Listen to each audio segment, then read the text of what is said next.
earlier than usual. Sorry, just trying to get the... There we go. YouTube wasn't streaming.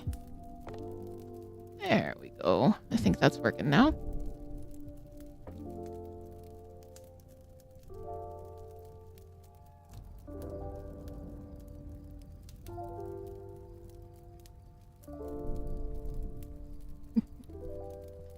Story Stitcher says, for a second there, I thought it was Monday.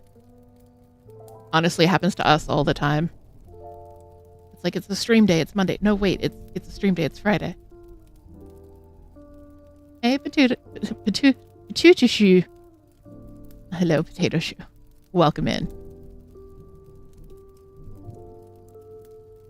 My friend, the Potato. It's been a week here, guys. It's been a week. Let me tell you. We are in for the chillest stream that you guys can imagine.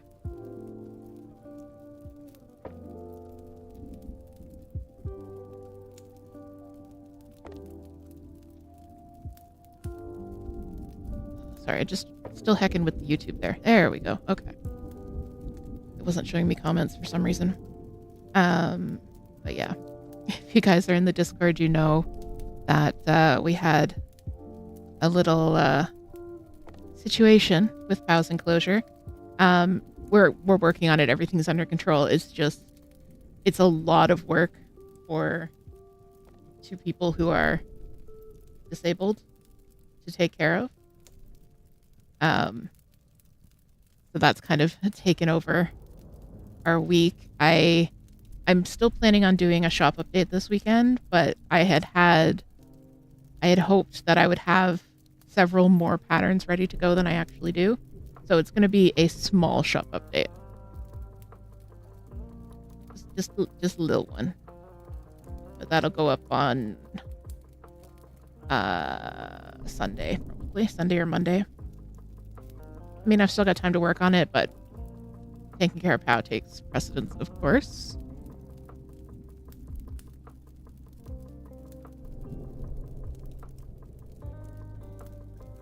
I was just merrily stitching along. Stitched too far. Delved too deep. Awoke the unspeakable horrors, you know, the usual.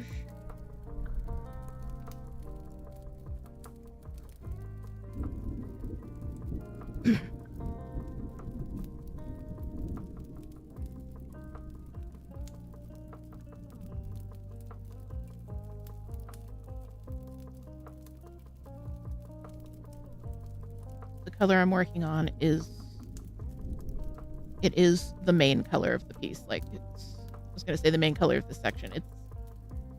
The piece is 50,000 stitches, and there's 10,000 stitches in just this one color. So it's the main color of the piece.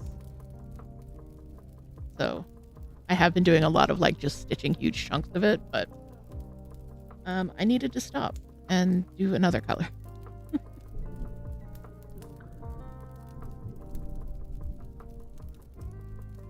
We were talking earlier in the server about methods of stitching and gridding and things like that. I've got some stuff to show you guys. Hello, Moon. Welcome. And thank you, too, for the link to the Discord. The Discord is where you will find us all hanging out between streams. It's a very active, fun little place to chill. I highly recommend. And I don't just say that because it's my server. I actually do really enjoy spending time there. I'm going to get back to my point, but yes. Hi, Moon. Happy early birthday. It's Moon's birthday weekend. Actually, after the stream, we are going to go hang over and head out with... Oh, my... Shutting down. After the stream, we are going to head over and hang out with Moon, who is doing a fun custom Valorant stream. It's going to be a lot of fun. So we're going to go do that after stream. But and then Storyster just said, I'm very overwhelmed with my piles of whips and UFOs. I don't know where to start, so I get decision paralysis. Might need to get a wheel. the wheel is always the way to go with decision paralysis, honestly. And I think that's so cool. Like, again, if you guys aren't in the server, Story Stitcher has been gathering up all of their various whips and put them in like a basket. So they have this actual visible pile of whips that they've been working through, which is very impressive. But also I can see why it would be very, very overwhelming. And thank you so much for the hydrate. Toot made us some 90s punch in, of course, the Bob glasses. It's very good.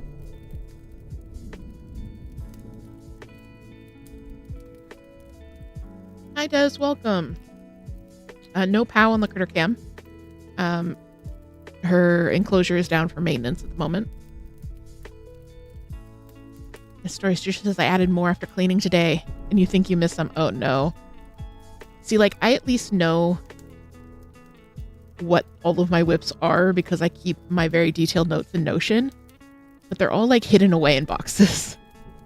I only have a couple of them. I only have a couple of them, like, out. And that kind of helps because I just focus on what's out, but at the same time, what's not out doesn't tend to get worked on. But yes, I would highly recommend a wheel of some kind to help you, because then at least if you spin the wheel and it lands on something and you're like, oh, I don't want to work on that, then you know what you don't want to work on. So you've at least narrowed it down to that. Same thing, same idea as flipping a coin. And if you're unhappy with the outcome, then you know what you wanted.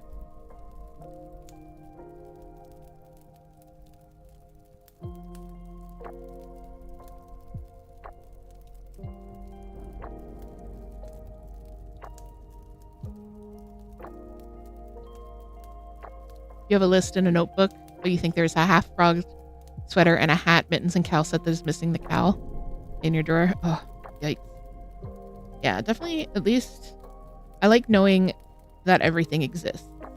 I did have a point where I didn't know what everything existed, and I felt very scattered. And Toot says, I desperately want to stitch, but I have a handsome man in my arms who needs to be held. Yes, he's a very demanding, handsome man. Anyway, I was saying something like 10 minutes ago. Methods of stitching. Yes. So I've been bitten by the full coverage bug. And full coverage in cross stitch meaning large projects that every single stitch is stitched. Every single stitch is covered. So this is one, for example, you can actually see the picture that I'm working on screen. And I'm just right up in the corner there where you can see the trunk of the tree coming across the old wood boards in the background.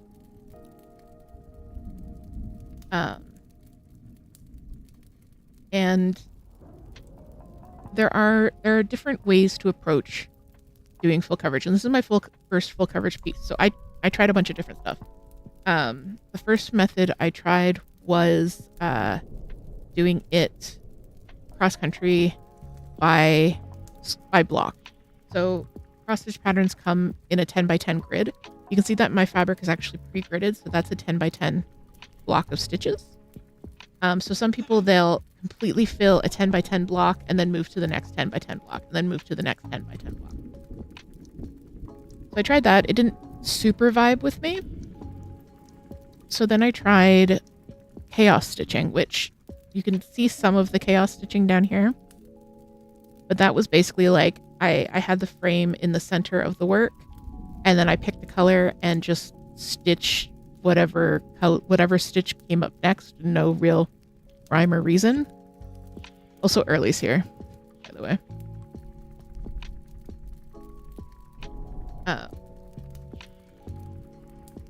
So that was like fun, but it was also stressful in its own way. because in a project this large, I kind of need the structure. Like I need a structure. I need lines to color within, or else there's just too much chaos. So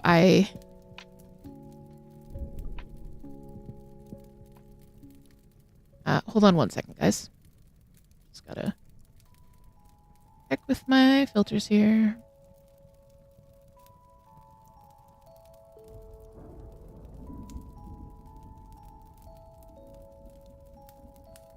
Can you still hear me? Am I still coming in loud and clear? Okay. All right. If you guys have any audio issues, if my voice cuts out or anything like that, let me know. Just trying to mess with some stuff here. So I tried doing the block by block. Didn't really jive with me. I tried doing chaos stitching. It was fun. But not enough structure. So then I was like, okay, maybe I'll try cross country by page. So the first page of the pattern, because if it's a large pattern, often it's broken up into multiple pages, like for printing, multiple pages on the PDF. So the first page happened to be like long and skinny, so you can actually kind of see the outline of it here. This is the first page. So I tried doing that, and then what I did was when I got to the end of the page, I parked my threads. So these threads are, so I'd finish a color, and then I'd find the next stitch in that color on the next page, and then just basically start the stitch and leave the thread hanging, and then I've got them all kind of like tucked up inside my grime guard here to keep them out of the way. And that was fine. I think I would have stuck with that method, but then I watched yet another YouTube video on doing diagonal, like cross country on the diagonal. And it looked so clean and so like crisp, but also kind of embraced a little bit of the chaos stitching and a little bit of the cross country. And I really enjoyed that method. So that is what I'm trying. Because it gives me that structure to the coloring within the lines without having everything be super samey, and also without having me just do these long lines of Danish stitching, which isn't fun. And I think it's really working for me already, because I picked up a whip that I haven't really been touching because I couldn't find a way to work on it that was fun, that was like engaging. Not even fun. Like whenever I picked it up, I enjoyed it, but it was like I would work on it for a little bit, and then my brain would be like, okay, we're done now. Like this we've done this. You can move on to something else now. But doing the cross country on the diagonal has so far been beating that. And I think part of it is because when you go diagonally across a picture, like if I go across the top, this entire row is going to be background, and this entire row is probably going to be background, and then I make it a little bit of a part of a head. But when you go diagonal, it's like background, head, more of a head, some of a background, more of a head, some of a background. So you're doing the background as well as like the interesting stuff. I know there's no head in this picture, but like, for example, I was doing a fancy lady or something. So that's my talk. And so what I'm doing is I'm going to start doing this one on the diagonal as well. Like I'm not going to frog what I've already finished. Like there's no reason. I know these stitches are in the right spot. There's no reason to frog them. So I'm going to work over to this point on the chart and fill in the diagonal. Like basically slice a line here and fill in that section as much as I can. I am missing some colors. So like these blocks are as full as I can make them. I'm missing the rest of the colors, but I do have some floss coming in. So that's good. Big shout out to Heather Stitchwit, by the way. go check out the new website layout if you haven't yet. Very cool. I love what she's done with the account section. It's so easy to look back at your old orders and see what you ordered last time. And you can also do a wish list now. So, and she started carrying. I've talked about them several times that I want to get the DMC color card book, the one with the actual like floss samples, and she started carrying them. So that's on my wish list now. So yeah, so that's what I'm going to be doing is I'm just going to be filling in this corner. But before I continue, Story Stitcher said something and I have not responded. You found out what your problem with stitching is and why you were so slow. Your fabric is trash. Now I put some gridded gridded Ada on your wish list. Yes, I super appreciate the gridded Ada. So this is, you guys might remember this one. This is Those Who Wait from Stitchwit. This was designed by Heather.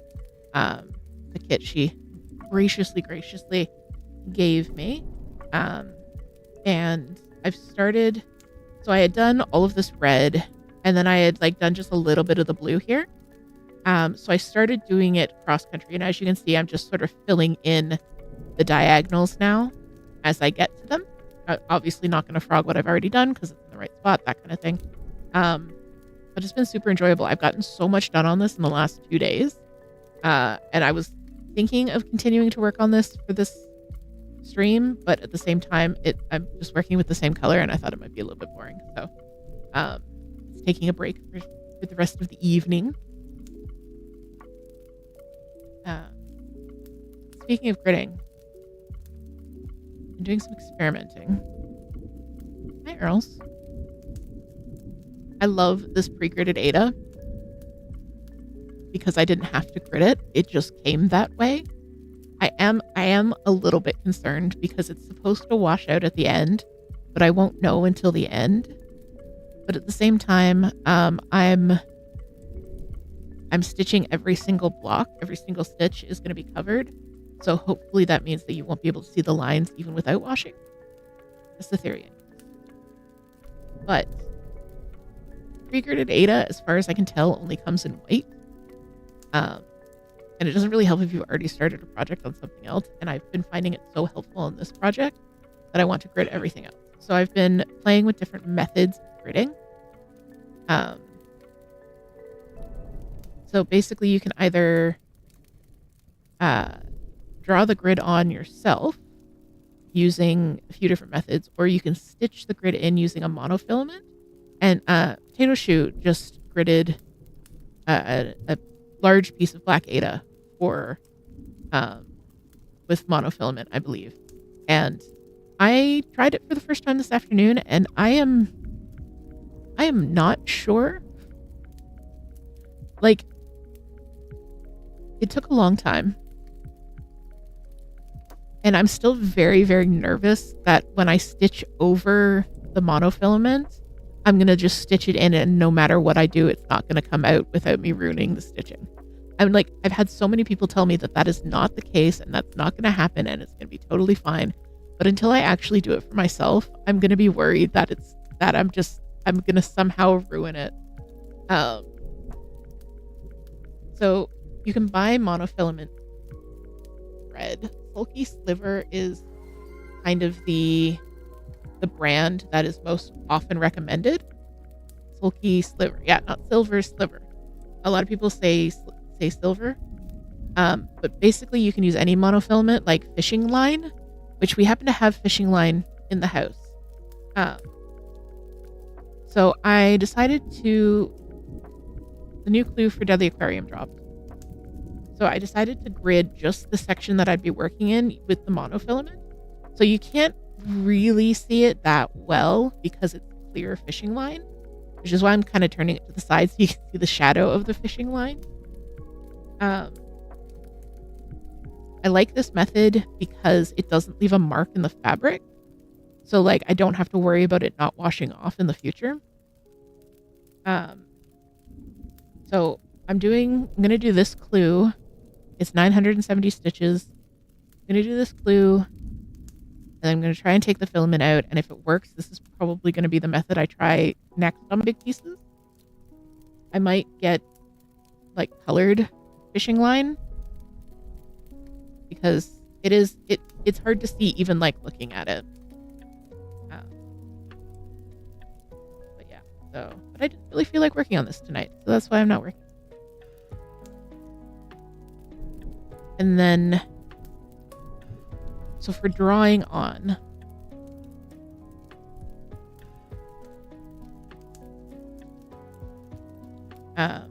this is one that I drew on a grid. So I didn't draw the full grid. I didn't do the lines. I just did like a little cross at the corners of each of the 10 by 10. This I did with friction pen. Friction pens, you'll find them everywhere in your stationery store. It's actually Moon's go-to pen for writing with, because they're erasable. But the reason they're erasable is that they react to heat, where the color disappears if you apply heat. So if I were to iron this, the marks would disappear, which is why a lot of people use it for gridding. It does have some drawbacks because the ink, instead of completely disappearing, it might turn yellow instead. So like the friction pens have the mixed reviews, but they are the most easy to find and the cheapest. And Moon did a hydrate. So let me just quickly have some of my 90s punch.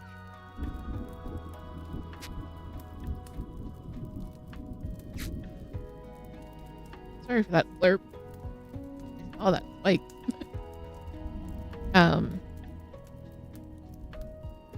She says, I have been worried that I'm not getting the needle right in the holes that are under the grids. And you know I hated doing it. Clear fishing line would probably help with that, but yeah, hard to see. Yeah. And Story Stitcher says, have you worked with water-soluble Ada before? No, we have not. We've had some in our Amazon cart forever because, yeah, we're both really, really curious about trying it. But yeah, and I know you can get like neon green fishing line, and you guys know how I feel about neon green. So if the fishing line works, I might get some neon green fishing line myself, because I have not been able to find the sulky sliver.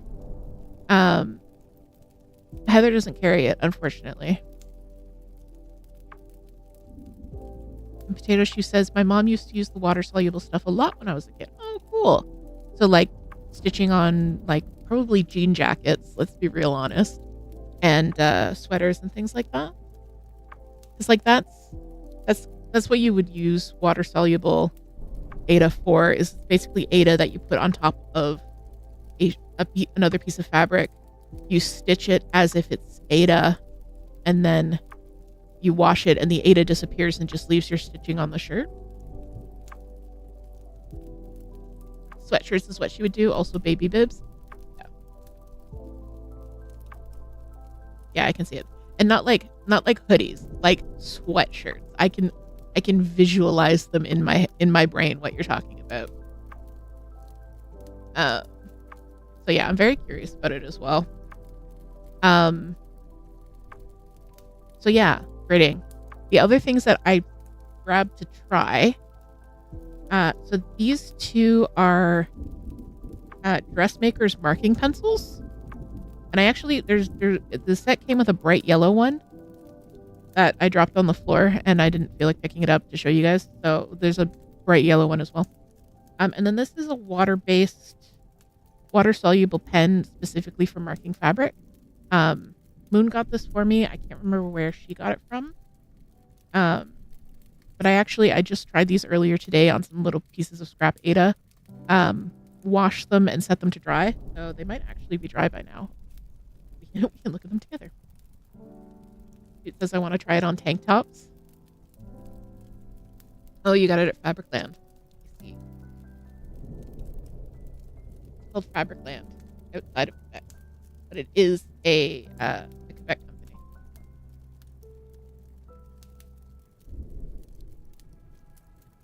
So I just rolled them up in a little detail here. as you can see, the tailor's marking pencils have not disappeared. I would have to like scrub them to get out. Yeah. However, so there's the two tailor's pens. The blue water soluble pen was over here, and there's nothing there. So that was really good to see. I like that one. So I think that's definitely a choice, but I think I would have to do some more experimenting with washing out the marking pencils, because that did not wash out at all. But like I was hopeful that the marking pencils would work because they would show up on black Ada, whereas this blue pen does not show up on black Ada. So. All right, well that was one experiment. Some success, some failures. Yeah, you can definitely see all three colors of the quilting pencil there. That's too bad.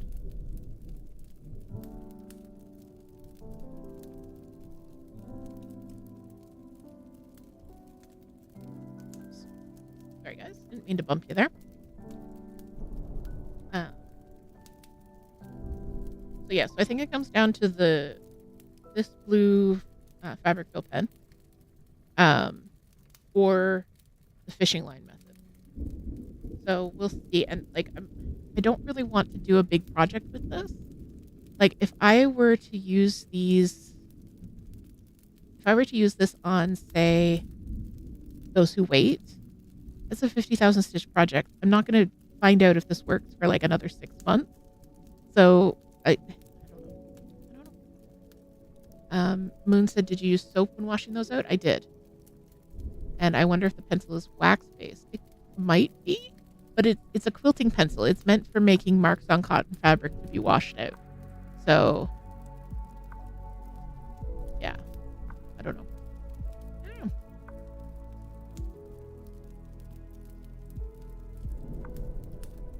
Yeah, exactly, Potato Shoe. That's why I'm hesitant to mark on things. Like, I've had good success with the friction pens disappearing, but I also haven't had any experience with the friction pens over time. So yeah. So I've decided I'm going to do this one on the diagonal, which means I'm going to start filling out the diagonal. So 2 things I learned that you can do in Pattern Keeper. First is parking stitches. Waiting for them to show up. So I don't know if you can see there. So those little blue stitches here, that means that they aren't stitched, but that they're parked. So these stitches align with where these threads are. So if I look and I see, okay, this is, 3-4 stitches down. Okay, it's supposed to be that symbol. And if I use my little search function, hit that symbol, it'll tell me, okay, 413 is parked in this spot.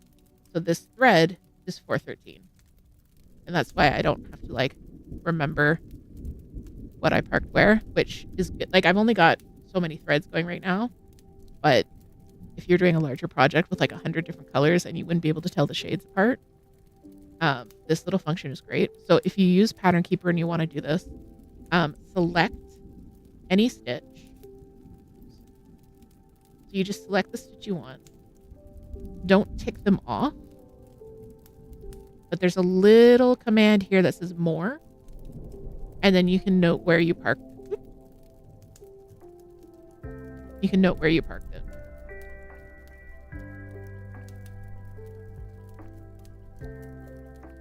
And hello, Turnitrix. Welcome in. You say, I love how when you don't have any the key context for a pattern, it's a load of hieroglyphics. Yeah, it totally is. And it's like some patterns are really hieroglyphical. They look more like hieroglyphics than others. So I've got my parked threads there telling me what I parked where. Then, if you want to try the diagonal thing, Pattern Keeper has you covered. Trisha says, I don't know if you mentioned, but did you see in the settings you can set it to double tap the box to park? Oh, I did not see that. That would be good to know.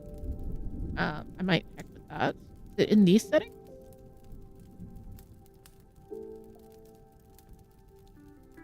Oh yeah, shortcuts. Set shortcuts for double click on chart. Double click on single stitch.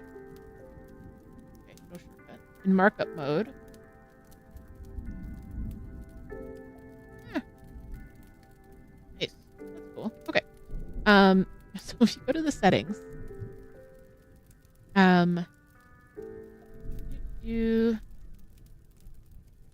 it's down here in lines. There's a setting. Come on, focus, please. There's a setting here that says diagonal lines. So you just select that, and then which way you want the lines to go. I go lower left, upper right, and then you can set what color you want the lines to show up as. Red is terrible. Let's go with purple. And then, ta-da! We have diagonal lines on our patterns. So I am going to try and fill in from, like, along this diagonal line. And then moving forward from there, I would go one diagonal at a time. So basically from diagonal to diagonal, it's 10 stitches. So you're doing 10 stitch blocks, but at like an angle. If that makes sense.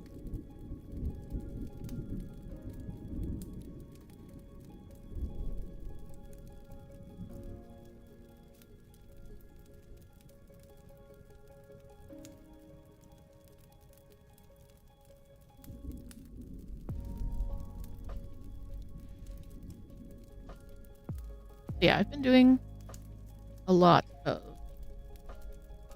trial and error and testing things. Hey, Quarter Stitch, welcome in. Thank you for coming to my TED Talk on all the different methods of stitching I've done.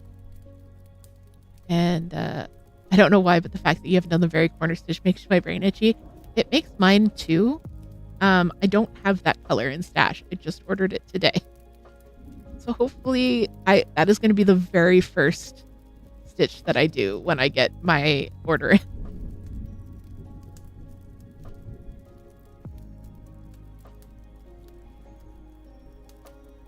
Because it was the very first stitch I went to stitch and I didn't have it. I was like, oh no, this is going to be terrible. And then I had enough to get started on almost the rest of it, but like just that one stitch, it was like, oh, okay. I guess this is my life now.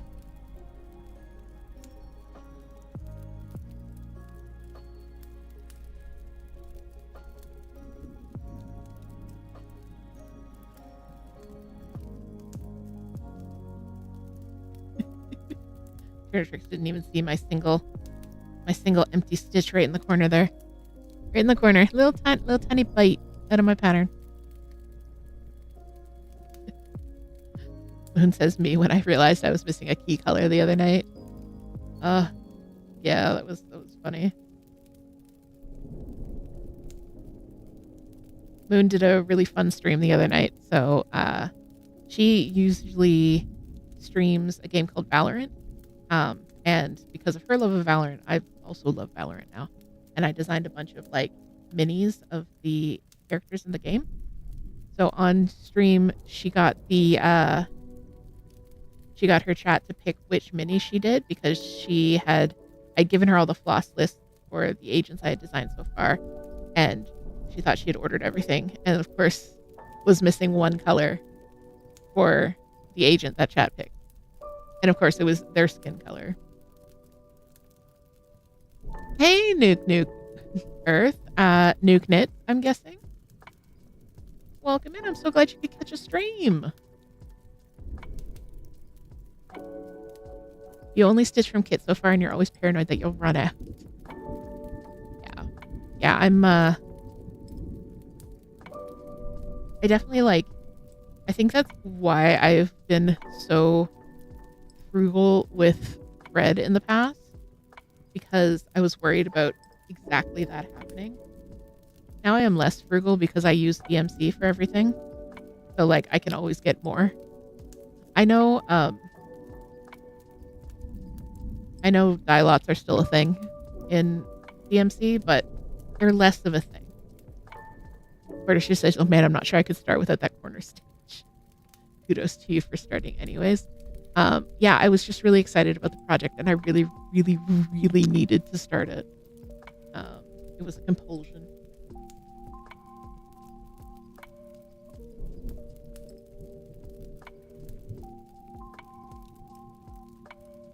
So in this method, basically within that diagonal, you can kind of use whatever stitching method you want or whatever makes the most sense.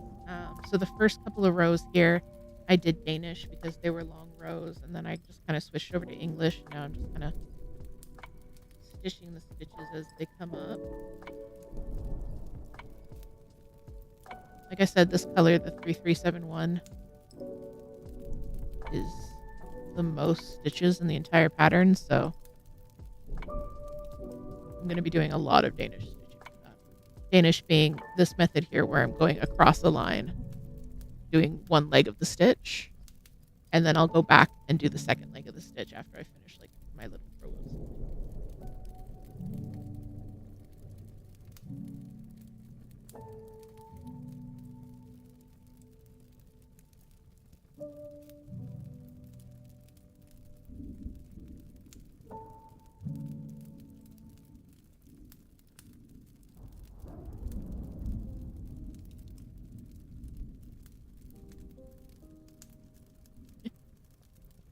Nuke says, not a stream watcher, but my algorithm isn't feeding you right and you need some background for your own stitching. Absolutely understand. We're here, we're chilling, we're chatting. I hate that feeling when like you feel like you've reached the end of YouTube and you're just kind of wandering around looking for videos, but none of them are like the right video. It happens to me all the time. That's when I usually just go and watch an episode of Ancient Aliens. I'm on season 11 though. I'm gonna run out of Ancient Aliens at some point.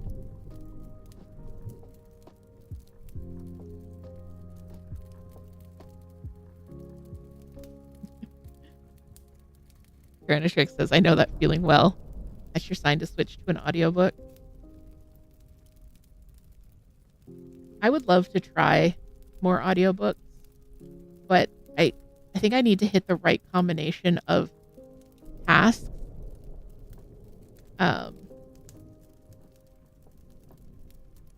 Because just an audiobook, or even an audiobook and knitting, I haven't tried it while stitching.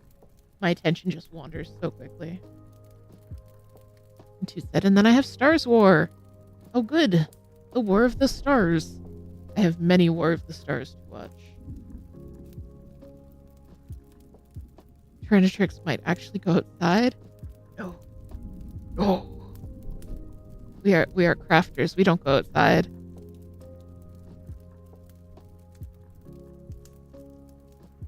Nobody look at how bad these legs are. I'm just gonna stitch over them and pretend that didn't happen.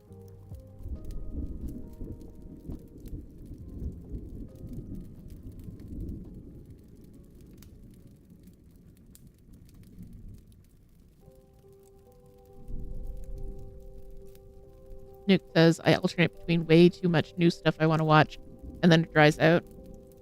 Yeah, absolutely. You're like, all of my favorite creators just released a video on the same day. And then like 2 days later, you're caught up and there's nothing.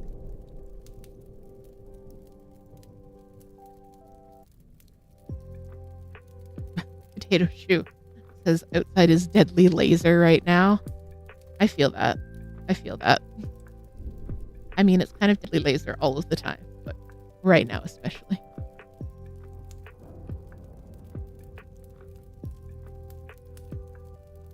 We do have a small park nearby with some benches that are fairly comfy, but yeah, get down. There's some struggle.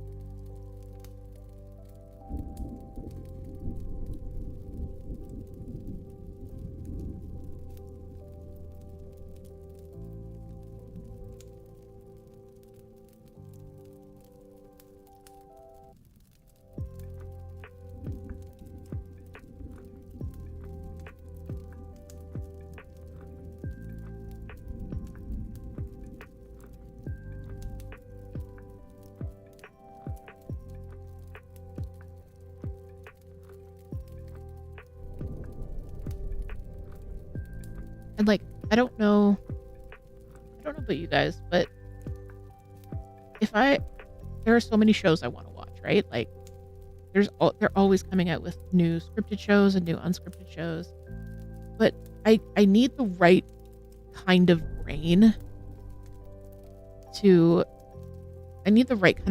be able to watch new content, especially if it's a new scripted show. Like, I have to be in the right like mindset to receive new character information.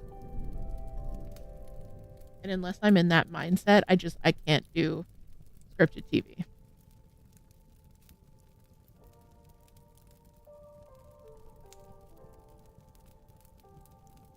Poon says I am entering the backstitch zone. Oh, did you finish your I am obnoxious except for the backstitch?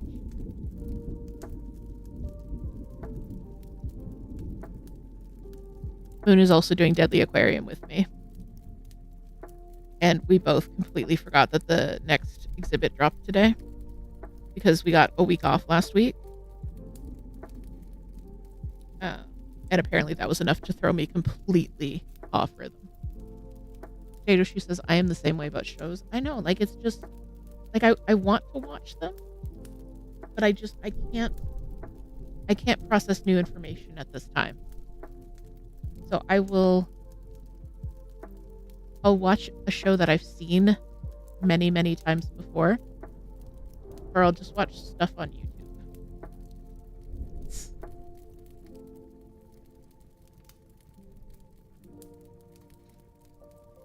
Yeah, I my phone wasn't updating my notifs. I have my phone send notifs to my computer, and it didn't update my Gmail until I looked at it at like 2, and it was like, you got a new email from Lola Crow at noon, and I was like, I forgot.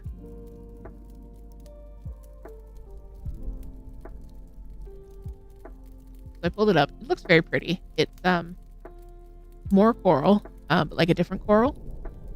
But and like usually with the releases, I'm like, oh my god, I must stitch this right now. I've been refreshing my email all morning, and I was really feeling like working on Those Who Wait, so I worked on that instead. I gridded it with the monofilament, and then I did like 3 stitches. And then I went, I don't really want to be working on this right now. So I didn't. Because I didn't have to.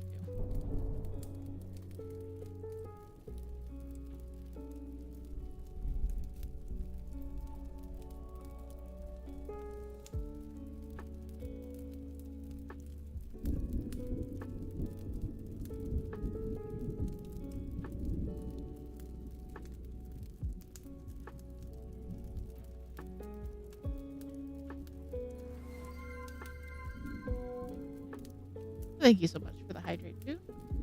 And everyone else, do remember to hydrate with me. Even if you don't have a cool bob full of punch.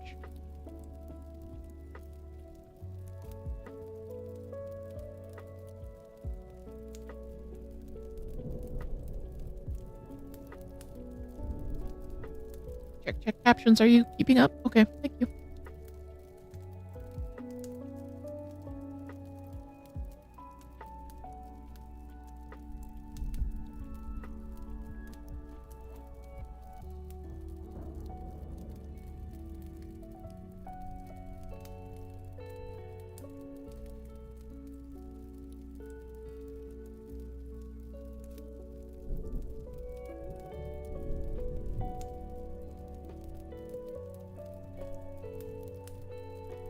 but I'm really happy that I decided to, because I saw the video on the diagonal cross country, and then I looked at my 2 full coverage whips, and I was like, well, I kind of already started them. I don't know if like it's too late to switch over. And I'm really glad I tried it on those who wait, because I have not been able to put it down in 2 days, which is good. So I have been doing quite a bit of experimenting with different styles, different fabrics, different sizes, and kind of finding my sweet spots. But it's good. I'm hoping that the fishing line works out, because if it does, then I don't have to worry about trying to source pre-gridded. And then I can do larger projects on black and grid black. Because I am now spoiled with gridding. Completely spoiled.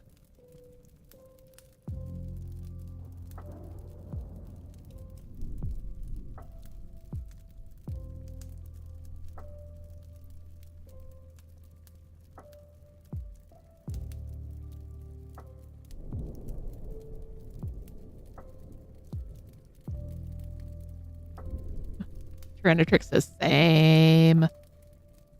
Newt says, I'm going with the chaos way in my first counter cross stitch. But right now, it's mostly just focusing on the fish and doing the background later.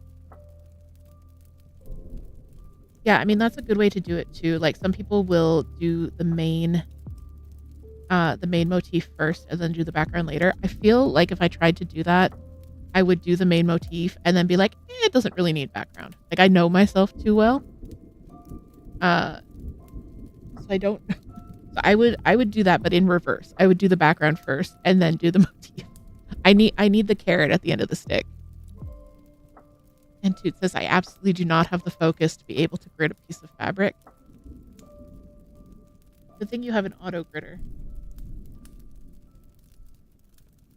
Tyrannostrix says, gridding is so much, but also so worth it.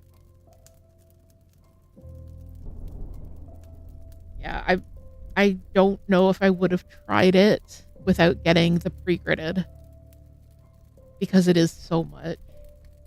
And like, if you're not getting pre-gridded, you have to count yourself, and like, as we know, counting is the worst.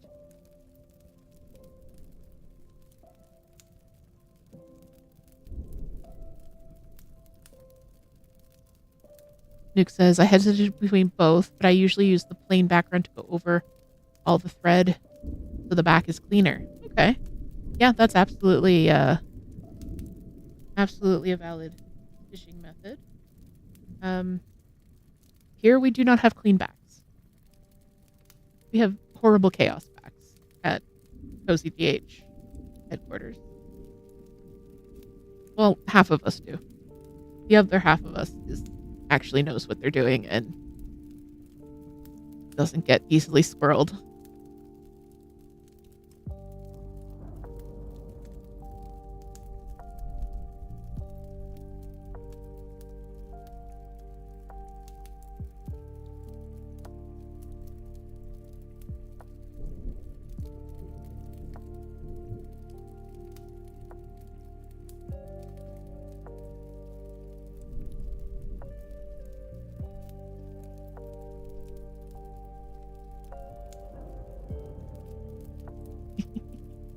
It says my back is currently dyed blue.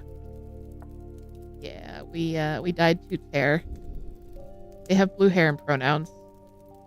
Dangerous. And she had some AT tape on for her to support her shoulder. So I peeled that off before she went to shower, rinse out the blue dye, and there was still like a patch of adhesive on her skin. So the dye stuck to the adhesive. There's just a big blue patch on the back of her shoulder. It's really funny.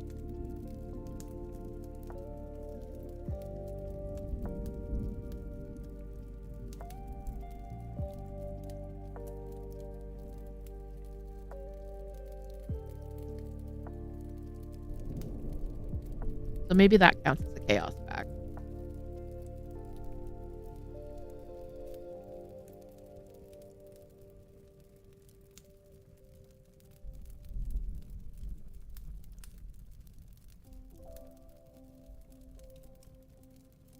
So this 3371 is actually one of the major changes I made to this pattern, because I generated this pattern using a software called Pictopat, which basically takes your photographs, or in this case, print of an oil painting, and converts it to a cross-stitch pattern. Hi, Bells. Bella is also here. Oh, you can't really see her.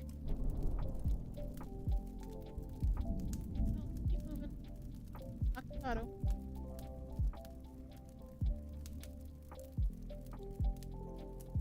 You either have to keep moving or you have to come to the camera to say hello. You can't just hang out there. She has chosen tummy biscuits.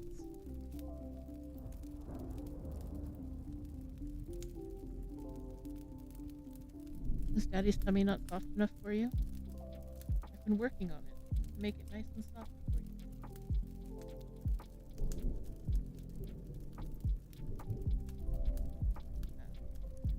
What was I saying? Before I got completely distracted by my children.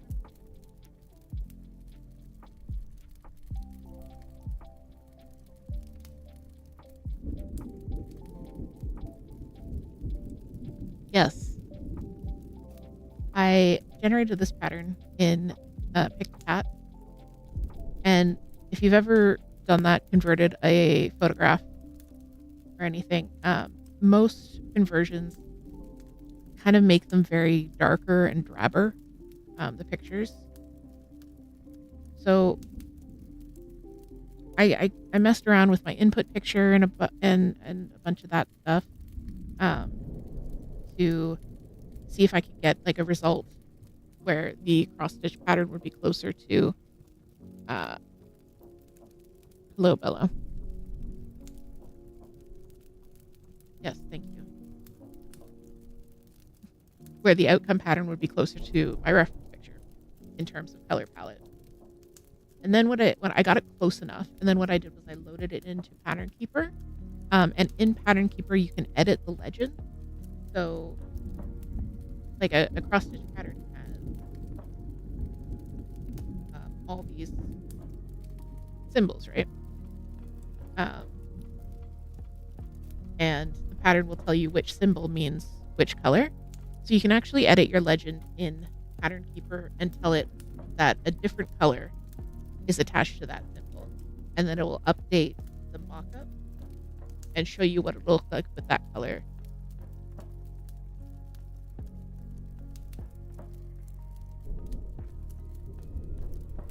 Sorry, guys.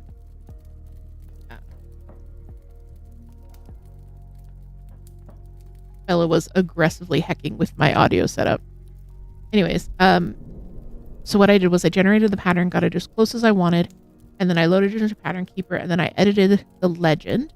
So I basically went through and I said, okay, so this symbol, the little U, was originally 310, so just black. So instead, I changed it to 3371, which is like a dark brown. So it's not. It is a very. It's called like a black brown, I think. It's not the darkest brown I could find. But just doing that, making that one change, lightened up the whole mock-up, and really, really gave it that like more bright, vibrant look that I wanted. So that's what I did with a few of the colors, like the avocado greens are quite well represented in here. So I took those, and the avocado greens are like, you've got super dark, medium light, super light. Like it goes down. That's one of the families that has several gradients. I shifted all of the colors down one. So like all of the dark I made medium, and all of the medium I made light. And that did a whole lot to brighten up the palette as well. I'm going to do a video about like how I did that, because I just used Pattern Keeper and Pictopat, which is free. And I know some people aren't. Like, I also use WinStitch to design with, and I could have done the same in WinStitch. But WinStitch is money. And if you're just doing something for yourself, you don't necessarily need the superpowers of WinStitch if you're just looking to convert a picture.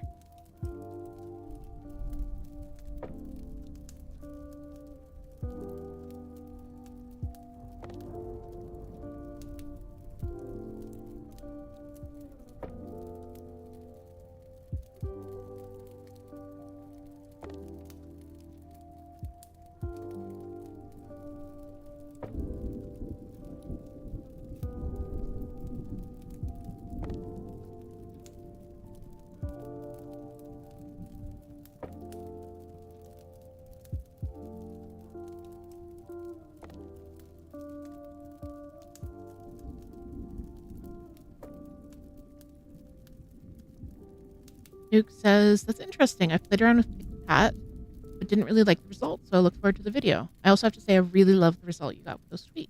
Thank you so much. Yeah, like it took a lot of playing. That's the thing. Like,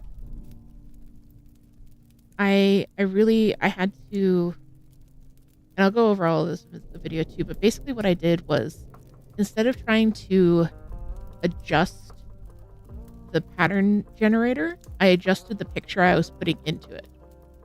So I had my like original reference picture, and then I had a version of that picture that I kept editing in just like the free photo editor that comes on your computer, to be like brighter or darker, more contrast or less contrast, and then saw what Pictopat did with that. But it was like, I think I generated like 7 or 8 patterns from the same basic reference photo, just different edits of it, before I got something I was happy with.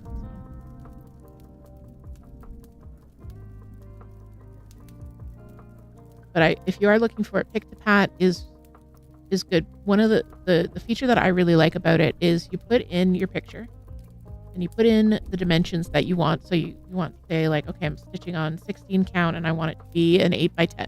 So it'll fit in an 8x10. And then it takes that and then it generates a bunch of different thumbnails.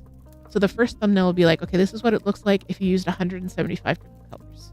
And this is what it looks like if you use 100 colors. And this is what it looks like if you use 75 colors. So you can scroll through those and kind of pick the level of complexity that you want. So if you want to go for like the max color, most detailed, highest res, you can go for the one that has like 175 colors.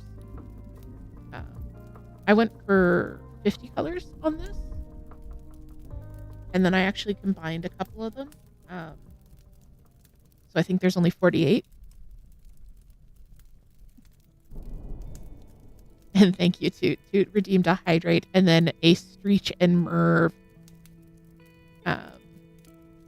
We have been doing this about an hour. So that means it is time for us all to stretch and move. So I'm going to finish off my little stitch here. All right, time to hydrate. Go grab a drink if you don't have a drink. Grab a snack if you need a snack. Stand up, stretch, unshrimp your position. Crack your neck, crack your back. Take a quick walk around the room if you can. And I always do my favorite stretch, which is just kind of, you basically take your fingers and you very gently give them a tug. And it kind of just, if you've got knuckles or something that haven't cracked or popped, it just kind of resets everything. It's a good stretch.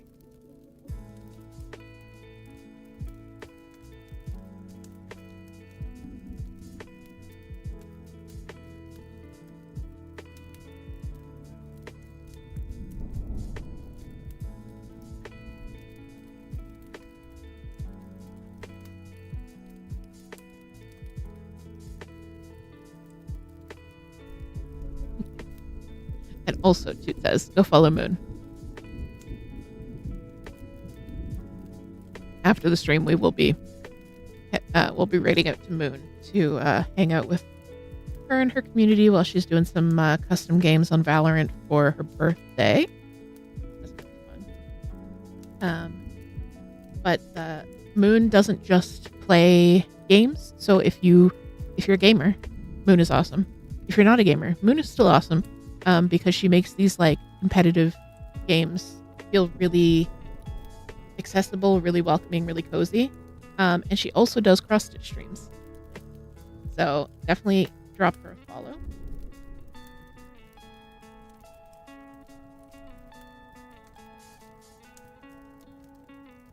We inducted Moon into the cross-stitch cult about a year ago. She's also getting ready to start her first full coverage, which I am very, very excited. Because I wish to share the love.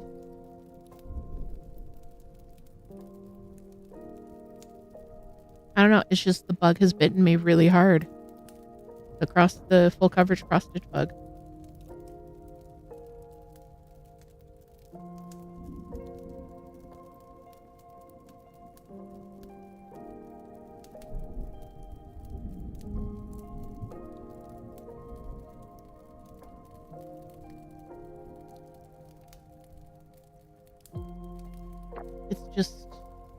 It's a different kind of stitch, and like you can use basically any stitching technique you want, but there's also like methods and guidelines for still being able to see progress and not make it super overwhelming. Toot says, I am so glad I have not been bitten by that bug. Yes, Toot has done a full coverage piece for me. It's a very adorable baby hyena that hangs in our bedroom, and I look at it every day and love it. But she did not enjoy the process.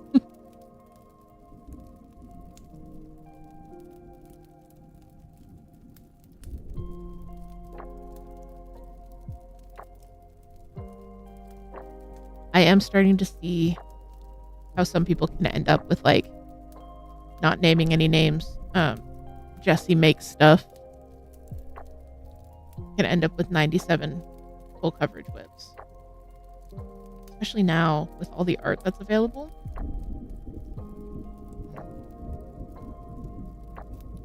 I fell down a deep Thread Geeks rabbit hole.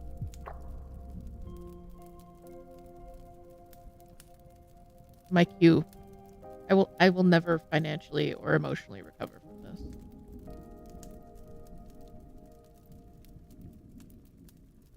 But I kind of want to get, like, because I have 2 full coverage on the needle, on the hook, on the hoop, in progress.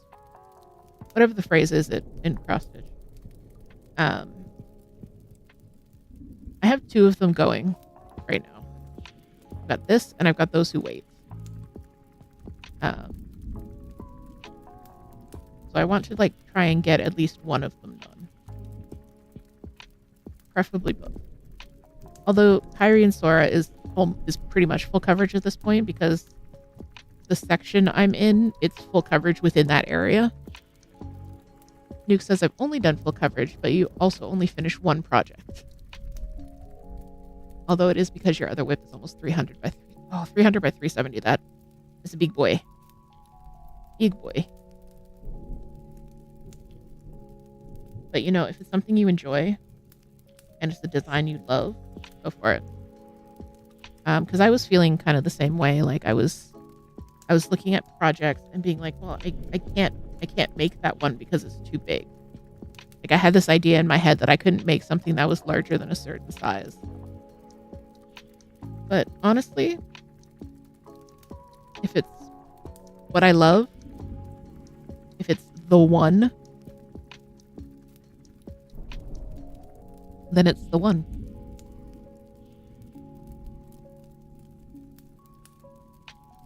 And I think when I first started looking at full coverage, I was looking at like Chrysabug and especially Medusa Doll Maker, who do absolutely gorgeous patterns, but immense patterns. like 350 by 500, that kind of thing. And then I was looking at it more and more, and there are many available, like the Vader piece that I've been looking at. It's 216 by 270, I think.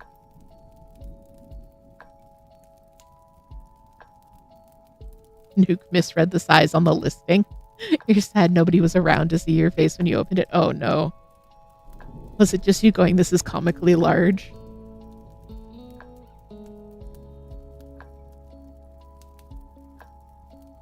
Just that gift from Arrested Development. I've made a huge mistake.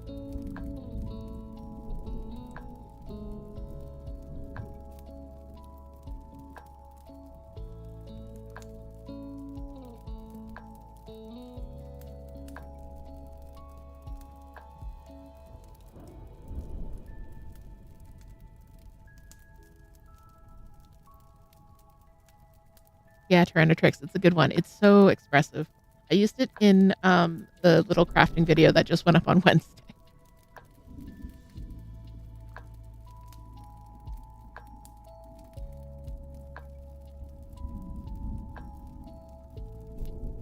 Time to finish off this thread.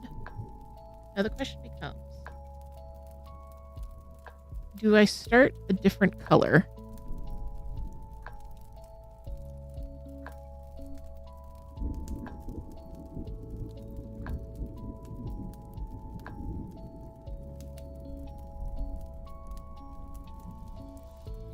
Do I start a different color just for a bit of variety? Or do I keep going with the 3371? Because if I don't, I will be stuck with 10,000 stitches of the same color at the end of the project.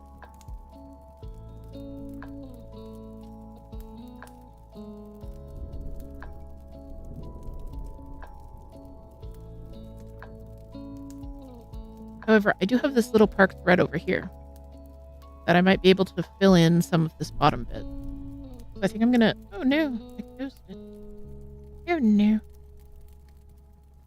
Let's go take a look. So, who is parked? Where are you parked? You are parked in a loading zone.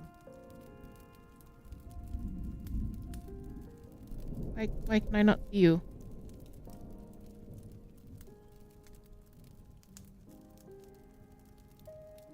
That's because I didn't mark off where it was parked. Okay.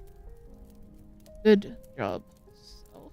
I also did myself a hack. Cool.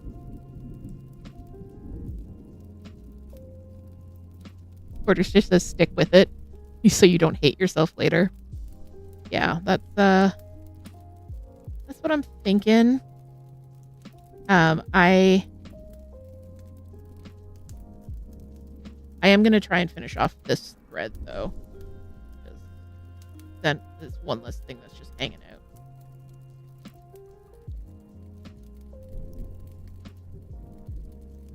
Oh, no, it's not even in my diagonal.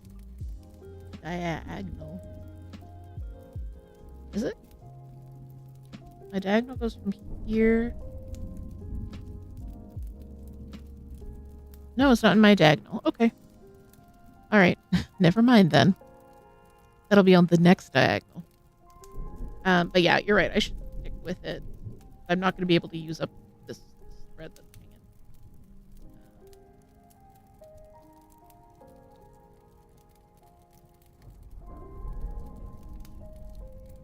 So you can see, if I zoom out, there's the whole piece. That's all the 3371. So, yeah, there's a lot of it. I do like, however, so, because you can sort by the number of strands. So that's brown. The next largest color is 935, which is a dark avocado green, which I love. So just like these two colors being kind of the main draw with the really bright colors in the center. I love it. So yeah, because this is turn off. So that's what I've already stitched. Doing my chaos stitching.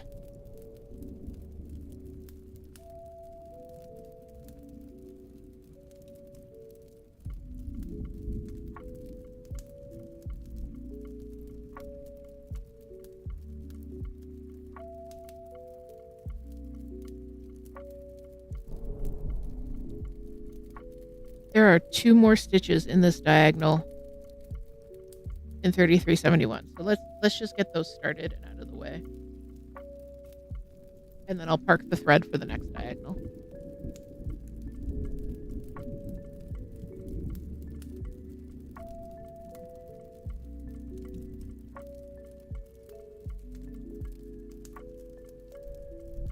I piled all my whips on top of my thread box.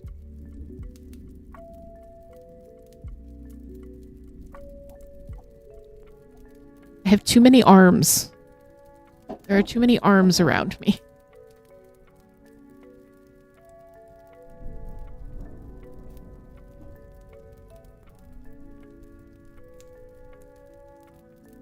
I think I need to figure out some kind of camera mount that like attaches to the back of my chair, because I've got a stand like over here, but it kind of blocks access to that side of my desk. So I need like a true overhead camera. Just get myself a little drone. How about that? Like a little drone that hangs out over my head.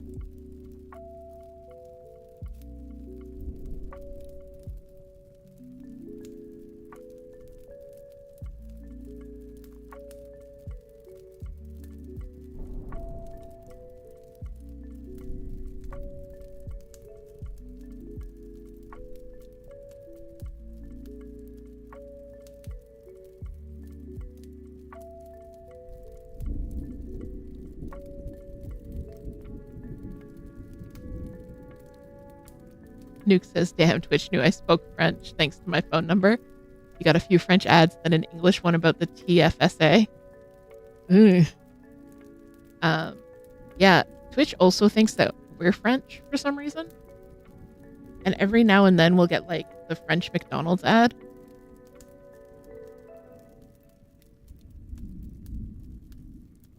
The one that always cracks me up is we'll get the French assisted senior living ads. And it's like, look, I know what my content is. Listen.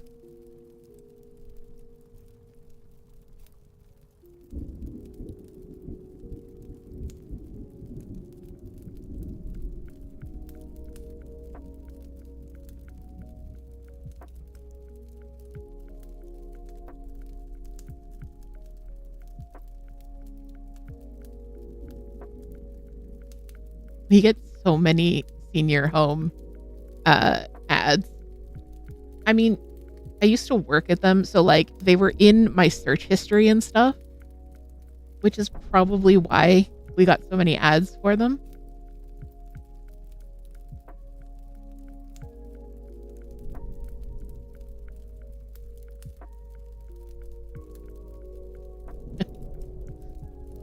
Which probably said, I thought all Canadians speak French. We speak about as much French as we can read off the back of a cereal box.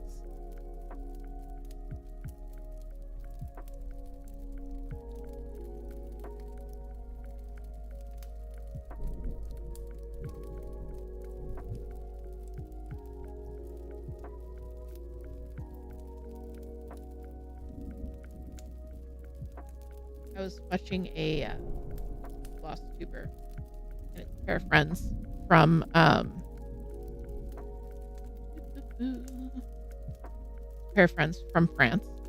They're French from France, and they were talking about their cross stitch and things like that. As I get a nod, and it was just hilariously French, because one of them goes, I'm tired of the French knots. And like, mood.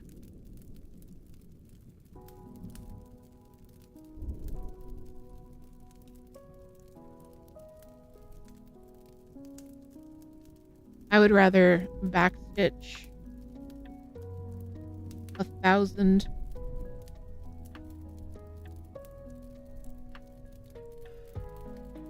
dimensions kits than do French knots. Yes, Trix, that's exactly what it reminded me of. But I am tired. And like it cracked me up because she wasn't doing a bit. She wasn't putting on an accent or anything. That was just her accent. And Toot speaking French. Pamplemousse. Pamplemousse is one that I would say most Canadians know. Because it was a game that you played in French class as a kid. It was like Heads Up 7-Up. If you've ever played that game.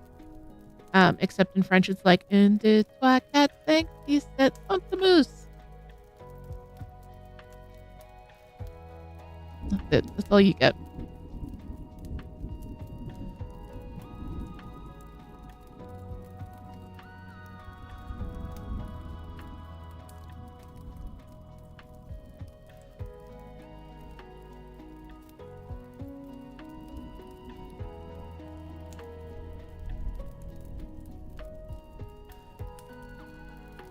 You guys are officially cut off. Captions had fun with that song. That's all the French and singing you get from me today. That's it, no more.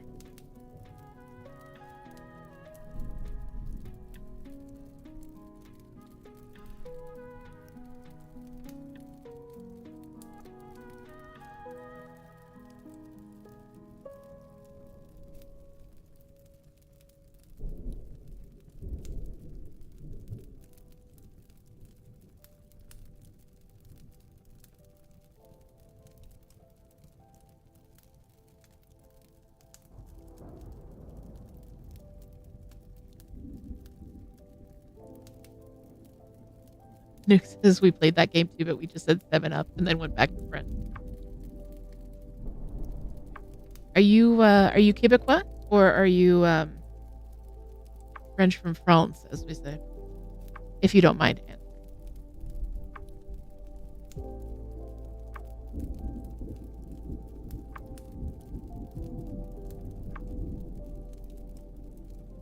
Oh, nice. So is Moon, our streaming friend. Are you cubic foot? Oh no, not the captions again. But yeah, it's very interesting. Because like same country, but Moon's experience growing up Quebecois is wildly different than my experience growing up English speaking, like one province over.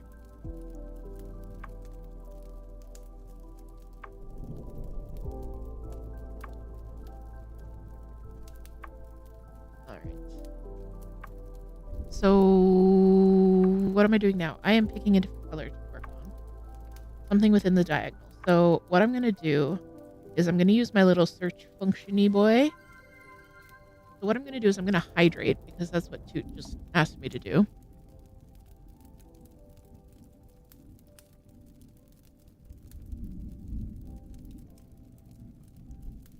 So what I'm going to do is I'm going to use my little search function-y boy and see... 937. Do I have 937 is the question. Also, there's only one stitch fit in this diagonal.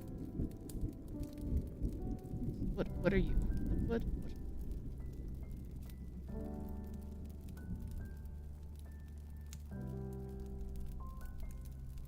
Alright.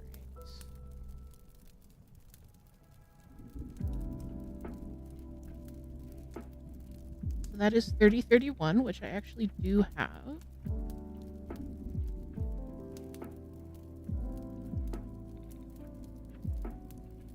But again, there's only 2 stitches of it in the diagonal. Oh, there's a big chunk of stitches over here we can do. What are you?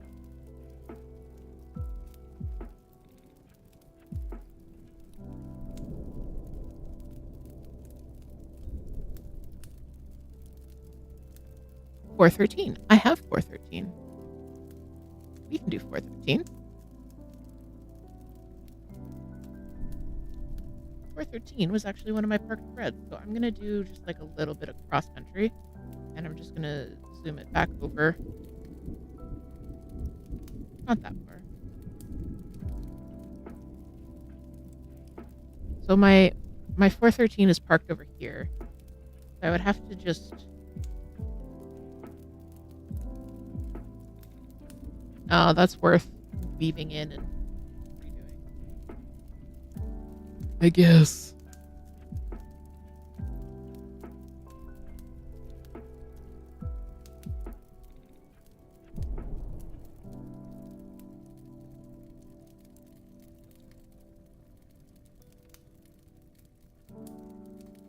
I mean, I don't have to use the park 413. I could have started a new 413, but let's keep it neat and tidy. And the less park stitches I have, the better. Early is on my scissors. Luckily, I have different scissors. They're not my pretty thread scissors, but they're here, and a cat isn't laying on them. So we make do.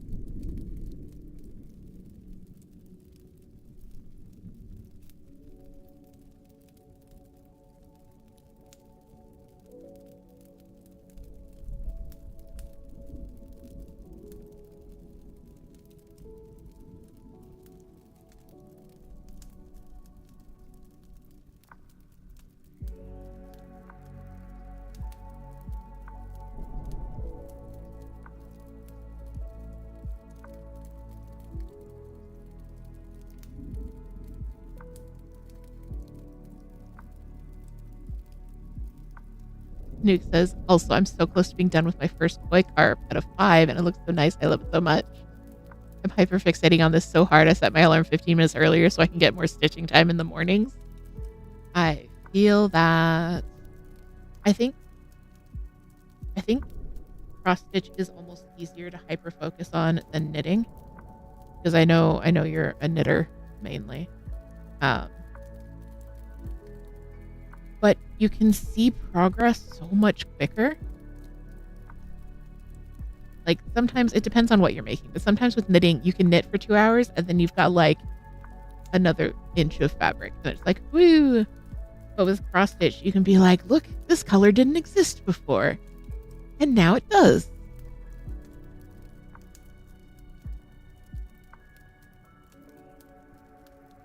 Oh no, you dropped your needle again. Be careful, don't find it with your foot.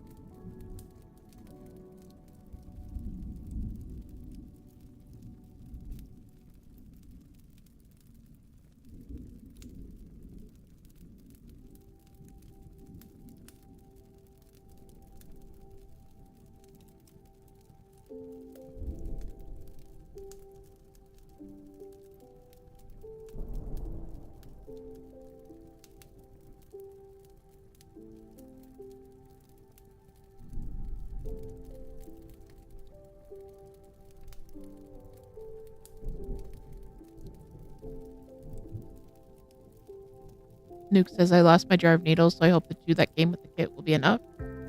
Hopefully. I find with needles, like, if I only have 1 left, I cannot lose that 1 for the life of me. But if I have many, I somehow only end up with 1.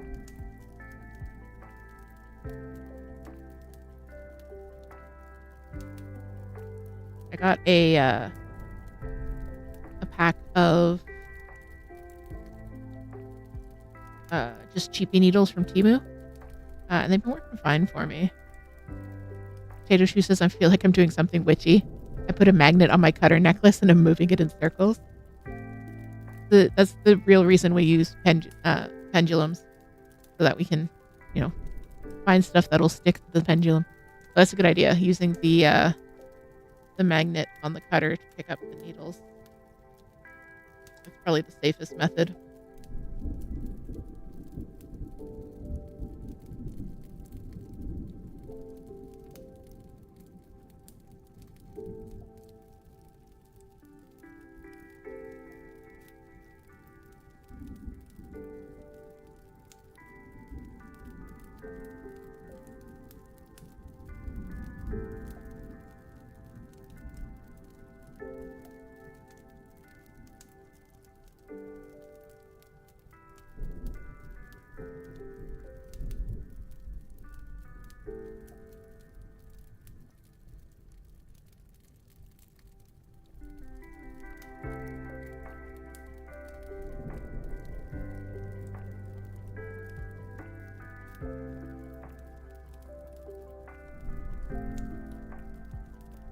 Nuke says, I got a pack of 100 from AliExpress and put it in a display jar, but then they went up like $5 since you ordered, so now you don't want to buy them again. Totally valid.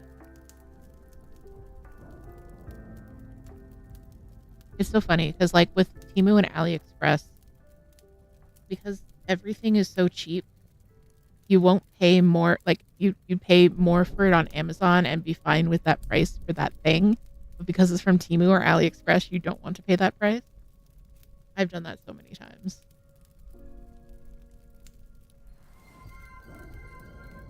Thank you for the hydrate, dude.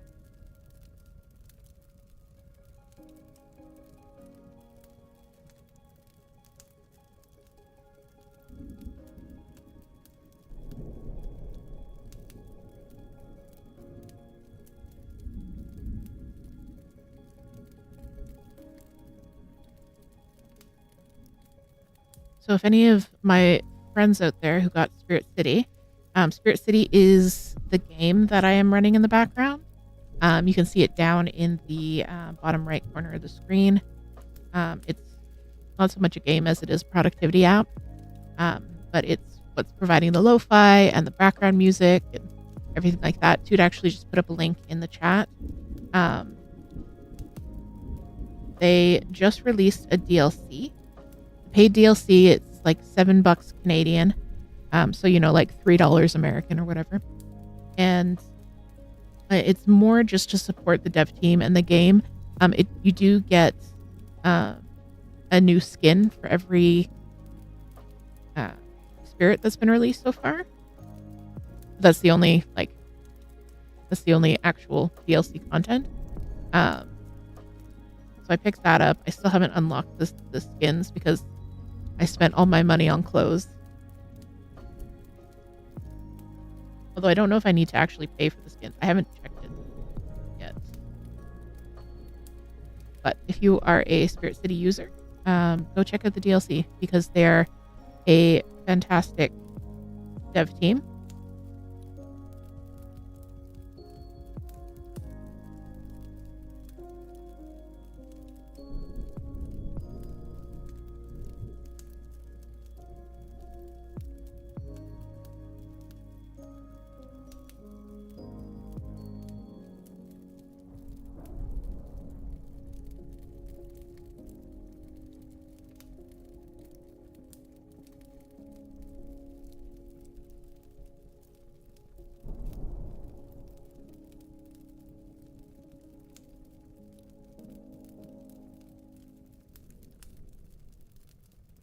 I'm like level 112 in the game because you level up by using it.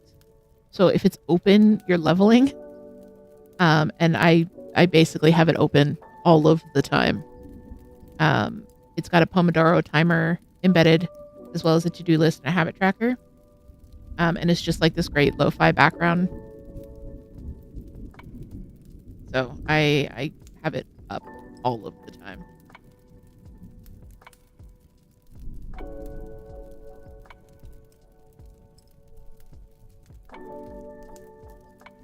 And if you are on Twitch, you can actually change the vibes for the stream. If you want a different background, if you want like rain instead of thunder or spooky night noises or whatever, there is a redeem on Twitch where you can do that. And Toot says DH only closes it to play Phasmo. I honestly wouldn't close it to play Phasmo, except that my computer kind of freaks out when it's trying to run 2 games at once. Because it is a Steam game. So that's how the computer recognizes it.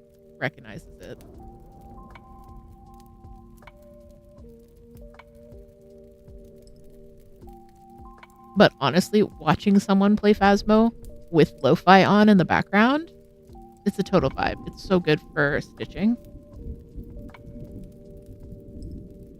But I couldn't listen to lo-fi and play Phasmo because you have to like listen so closely for the ghosts and stuff.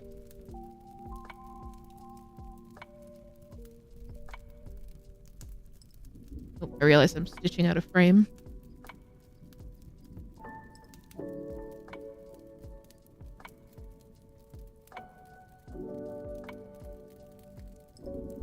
So yeah, placed that order for Stitchwit today, hoping that it comes in mid next week. She's usually pretty quick about getting the floss orders out the door, unless like something you've ordered isn't in stock. But I don't know how busy she's been since the website relaunch.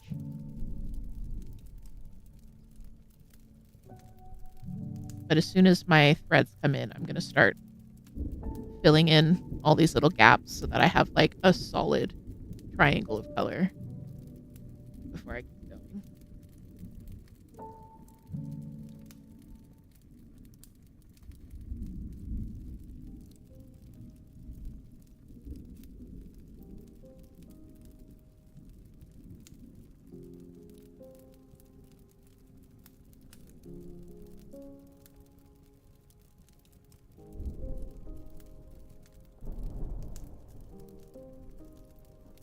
Phasmo also got an update. If you guys are Phasmo players, they added a new map with a really cool Easter egg.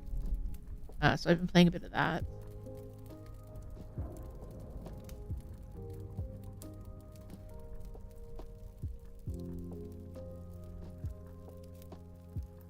I really enjoy playing Phasmo, but it also like stresses me out, and not in like a fun video games are stressful and are supposed to be stressful kind of way. So like I can only play them for a small amount of time. That's kind of true of all video games for me. I can only play them for a small amount of time, which is one reason that I haven't really tried to get into Valorant myself. I watch Moon play a lot of Valorant, but it's team based, and it's in like rounds of variable lengths, and depending on what kind of map you're playing, the rounds could be 15 minutes to 45 minutes to an hour. And even if I were to get a controller working with the game, which there's workarounds to make that happen, I don't know if I need to be able to pause the game and stop it and walk away, and you can't do that when you're playing competitive FPS on a team of 5 people.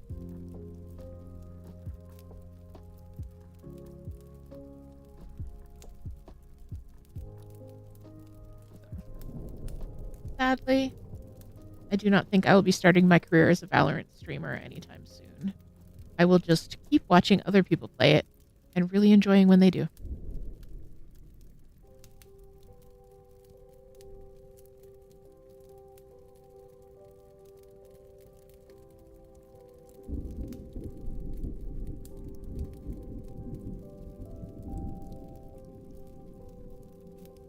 But if you or a loved one enjoy Valorant and also enjoy cross stitch, have I got some patterns for you.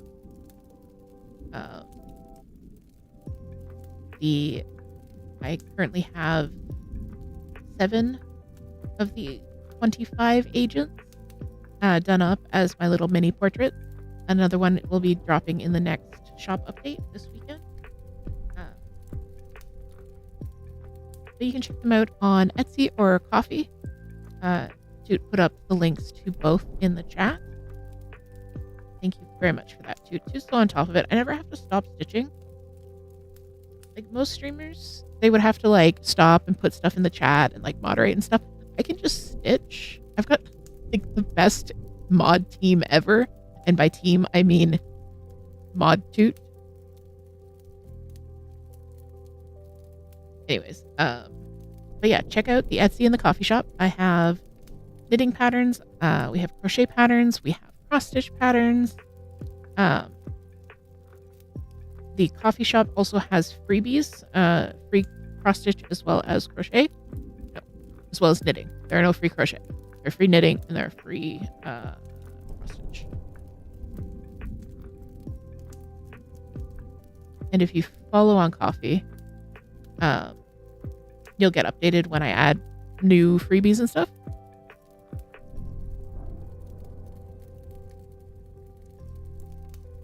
And if you're looking for another great stitching background, crafting background, to also put up a link to our friend Midnight Crazy. He's another mostly Valorant streamer, sometimes does Super Smash Bros. but he's a riot and a half, and I love harassing him to hydrate. So please go follow him and also harass him to hydrate, because together we shall hydrate the world.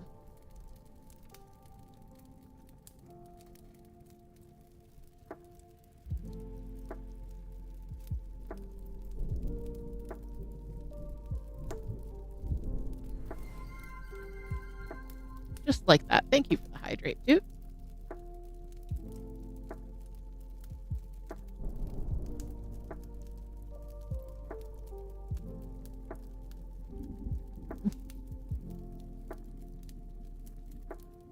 Thank God we're only going for another 20 minutes. I'm going to run out of drink.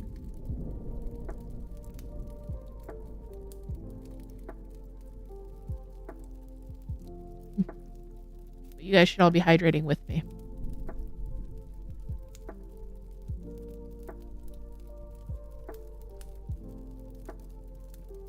Hydrating, checking your posture, making sure you've got snacks if you need snacks.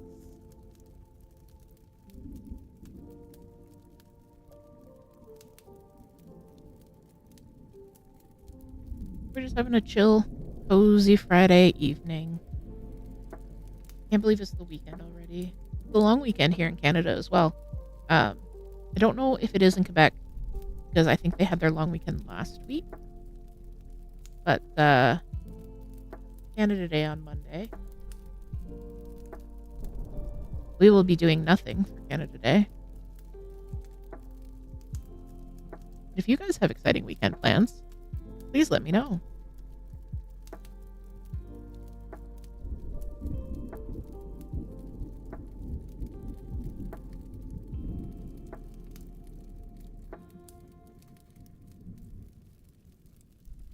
My weekend plans at the moment are continuing to do some maintenance around the house and a lot of stitching and probably watching a scary movie.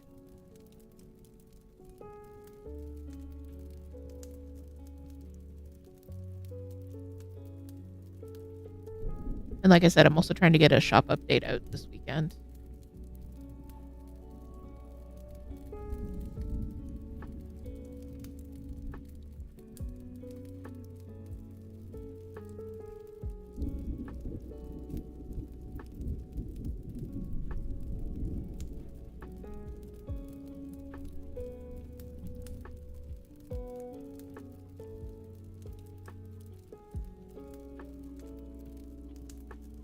Potato Shoe's spouse is making pizza. So your plan is to eat pizza and cross stitch? Not at the same time? Do it, but you won't. No, don't try to eat pizza and cross stitch at the same time. Unless you one hand cross stitch. Like, Toot can do it one handed, so I bet Toot could eat with this hand and stitch with this hand.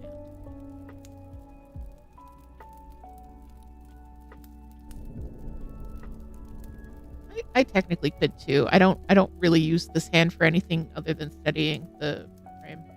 I have this cross stitch arm, the little clampy thing. So this clamp is attached to a clamp that attaches to my desk, and then the bottom of the frame rests on my belly. So I'm basically hands free, because I am conveniently shaped in that manner.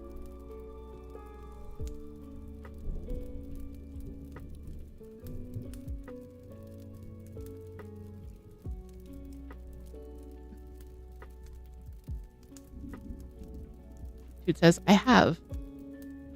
Yes. Toot can do everything in Stitch. Potato Shoe says, I just have a wood hoop that I hold. I don't think it's a good idea unless I want pizza sauce stains. Yeah, that's probably advisable.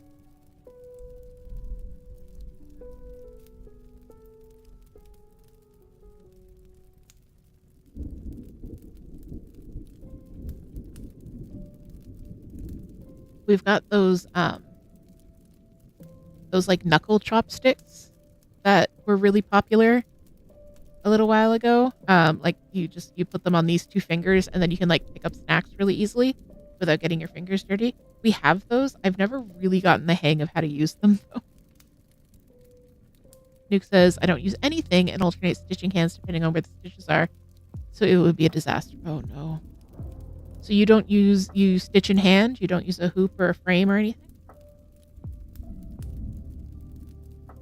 I used to stitch in hand for small pieces, but I found that the effort of holding the fabric taut enough for the stitches not to bunch it up just resulted in hand cramps. So I'll always use, unless it's absolutely necessary or it's like 2 or 3 stitches, I will use a hoop or a frame.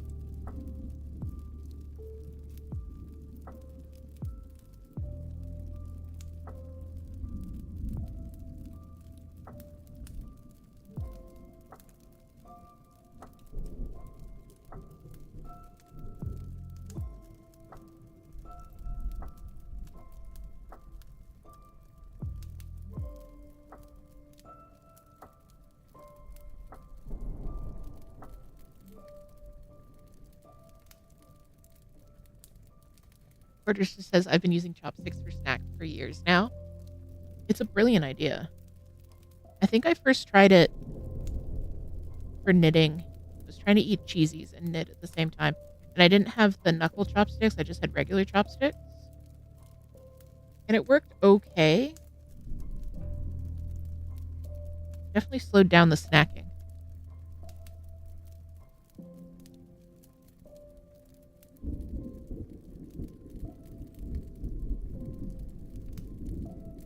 Tyrannostrix says the ads I've been getting.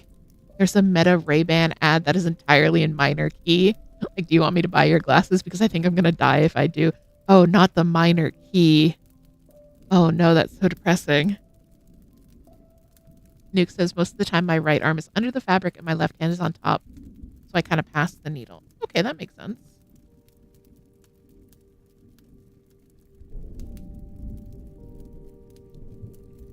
Like a two-handed stitching type deal. Which I've tried because I do have a good setup for it because of my conveniently shaped belly for supporting the frame. So I could technically like do one of these with this.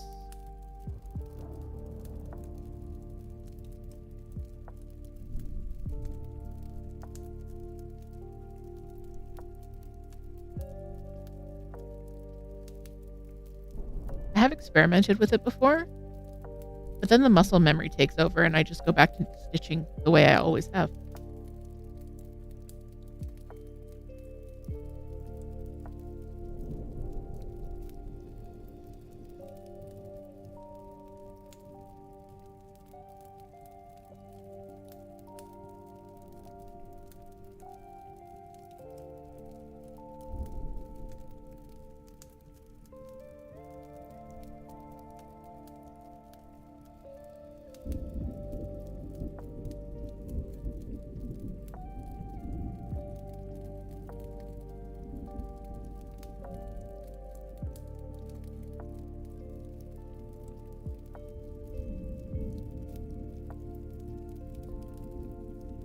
Yeah, I don't know what it is about full coverage. Like, I love smalls, like the Witchy Stitcher Nostalgic Tarot series. I adore that. And that's not full coverage by any means. It's a lot of like little motifs and stuff. And I love the look of like samplers and Quakers and things like that. But there's just something I really enjoy about stitching full coverage. I don't know this person that I've become.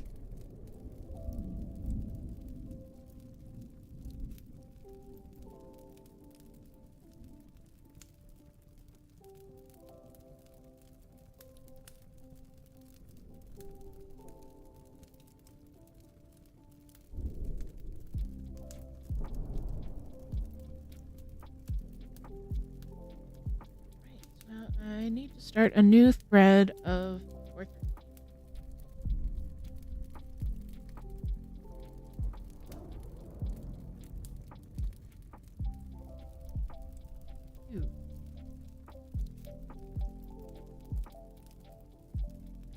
I know I have a backup skein of 413 or else I would be very concerned at this point.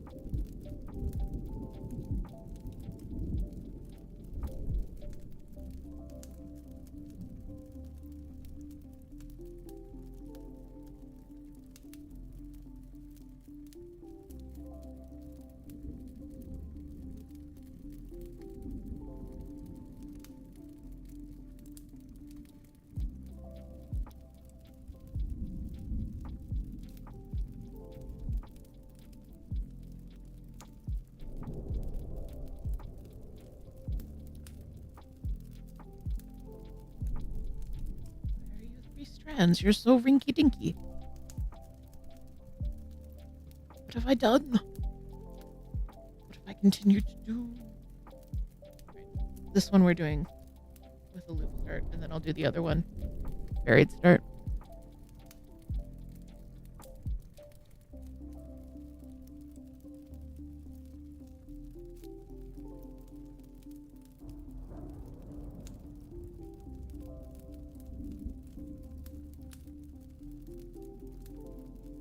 I'm too stubborn to use a needle threader as well. I'd rather struggle with threading the needle for 5 minutes than get out my needle threader. Moon says, done with the back stitch on 2 of the 3 stitches. Nice. Toot says, I want to divorce our floss stash. You know, that might not be the worst idea. Hydrate, thank you. I do hate when I find a thread that doesn't match the pattern. I find it very frustrating because, like, I try to catch them, and yet I still miss them. Because I had a brief phase where I was only using 1 strand at a time for loop start, and that just hecked our entire system, and I have regrets.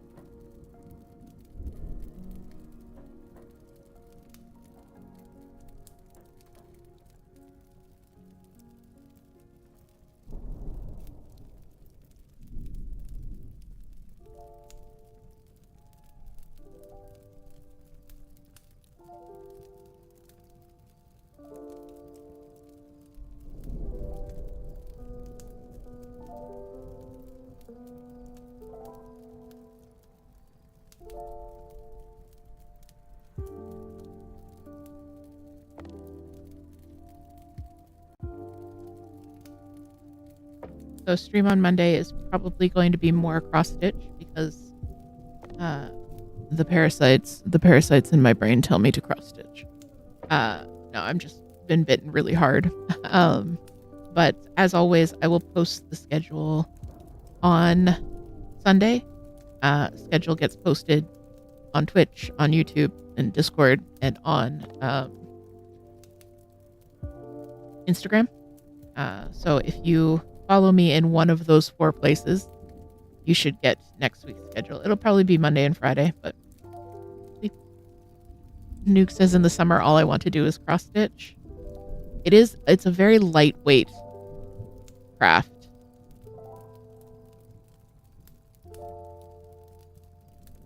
I don't know if it's the heat or the full-time working, but I've chosen to let the parasites decide.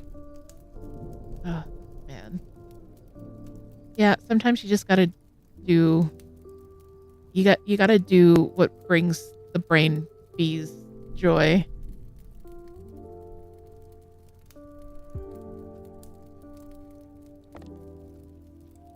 Moon sent me that TikTok about I don't want to do this, but the parasites in my brain. And that's all I can think of now. Like, I don't know if I have a conscious choice in this, but I must do this thing.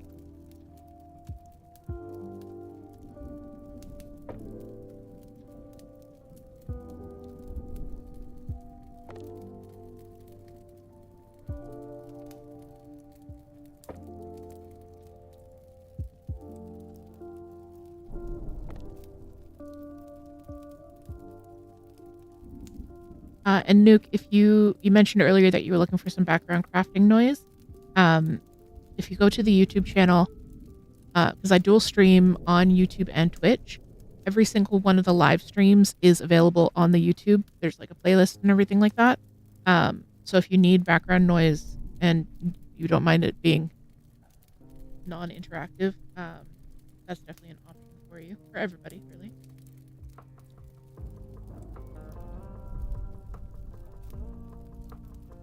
And there will be a cozy cast going up this week on Wednesday, if all goes according to plan. Well, it sounded so ominous. If all goes according to plan.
This is a good color to pick because it's like a nice big solid chunk. Very satisfying. And I'll get that nice sharp diagonal edge over here that I've been looking for. So it'll be very satisfying.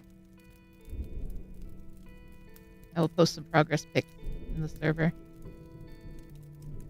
It's been so fun seeing everyone's daily progress check-in. That's a new channel that we put in the server. And it's just one pick a day. No chat in there. We've got the crafty chat, but just one pick to show us what you've been up to.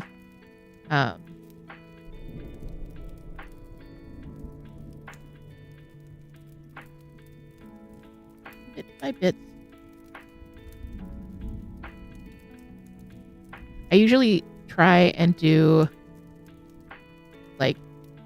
take a picture at the beginning of the day, and then for me it's 2:00 when I get the progress pic ping. I kind of have like a before and after to show a little bit, because I don't work on the same projects every day, so day to day it's hard to see progress because it could be like week to week.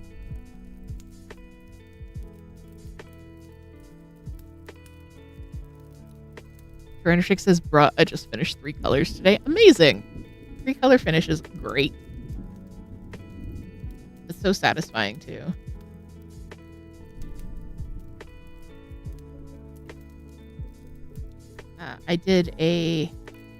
I'm working the Kyrie Sora piece, and I moved the hoop, and so there were a bunch of colors. Like, I think there were 5 colors that had like 10 stitches or less. That was a satisfying day. I cut a bunch of color finishes.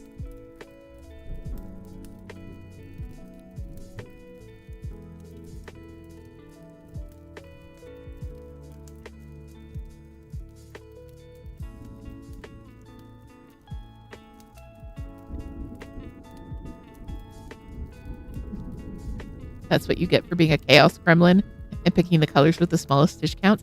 I mean, that's a strat. That is a strat. It's a strat that I have several times employed. You moved the hoops so many times today.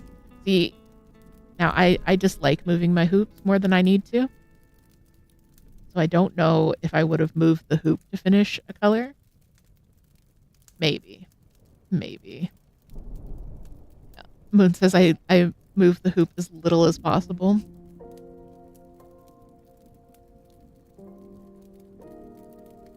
And Toot says, I do that. I organize the stitches by size and switch between the most and least to get them done faster. That's a good idea too, because then you get like the satisfaction of a color finish, but then you switch to a larger color, so you get a larger chunk of stitches done. That's kind of what I did with Kyrie and Sora, because I did like my 5 little like 10 stitch blocks, and then I did the largest color, which was like 700 stitches of green.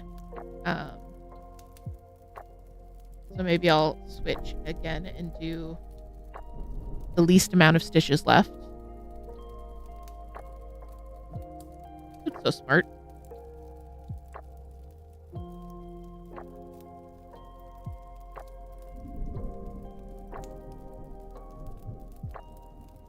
And Tyrannotrix says, I'll be doing large swaths of color on the trip. Yes, which is brilliant because, especially with your pattern, Tyrannotrix is doing a stained glass totoro, and they've done all of the like black molding on the stained glass. So now it's just kind of like filling in the colors.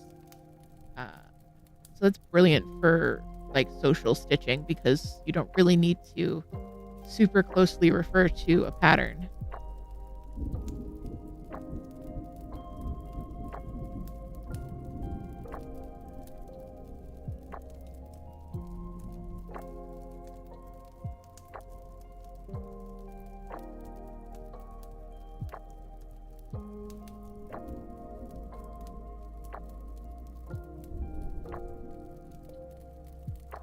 I feel as though I have done a heck.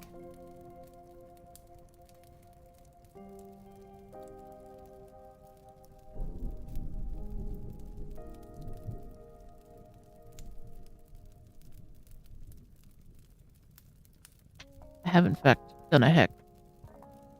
Will I be fixing my heck? No.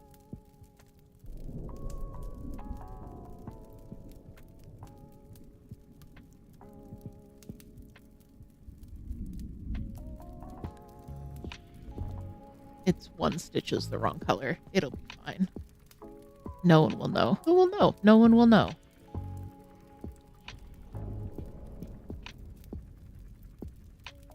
No one will know.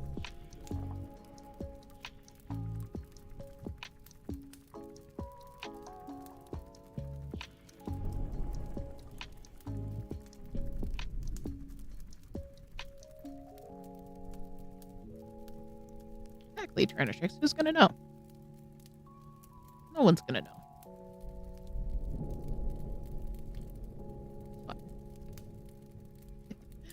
Nuke says it's just updating the design as I go. Exactly. This one little stitch is gray instead of brown. It's fine.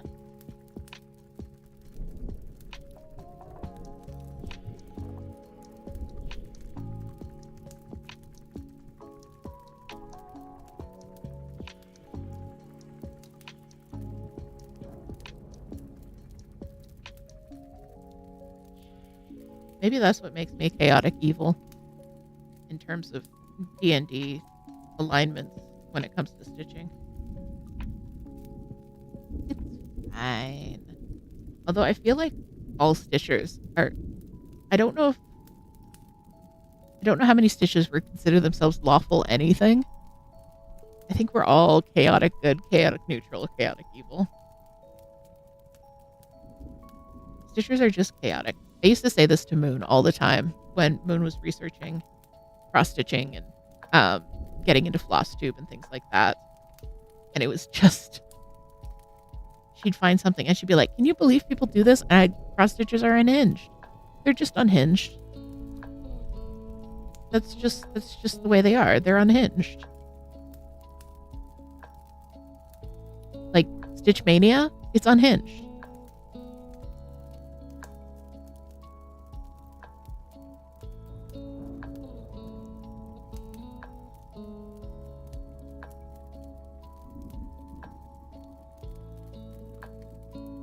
Turner says there are just so many variants. Yep. That is correct.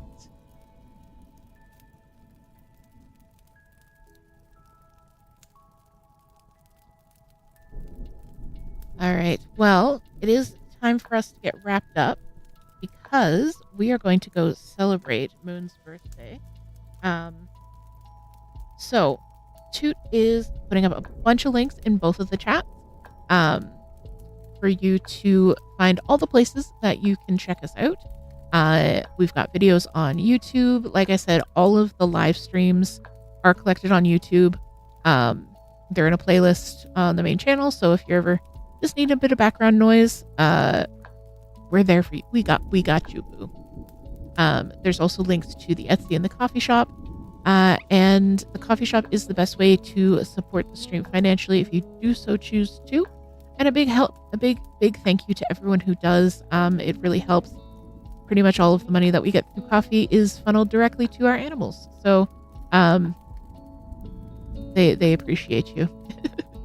And thank you everybody for joining us for this very chill stream. As Toot said, schedule's going up on Sunday. We'll be back streaming on Monday.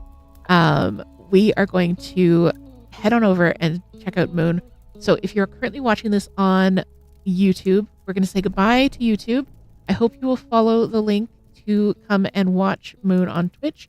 She only streams on Twitch. But in the meantime, my friends on YouTube, goodbye. Goodbye. Everybody on Twitch, say goodbye to YouTube. Everybody on YouTube, say goodbye to Twitch. And we will...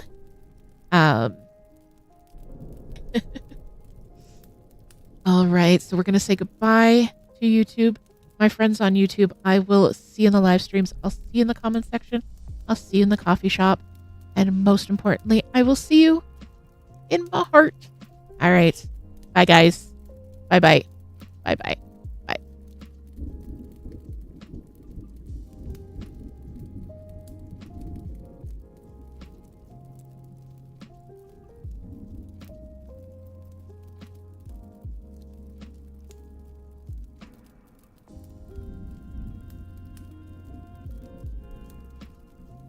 Sorry, I was having technical issues.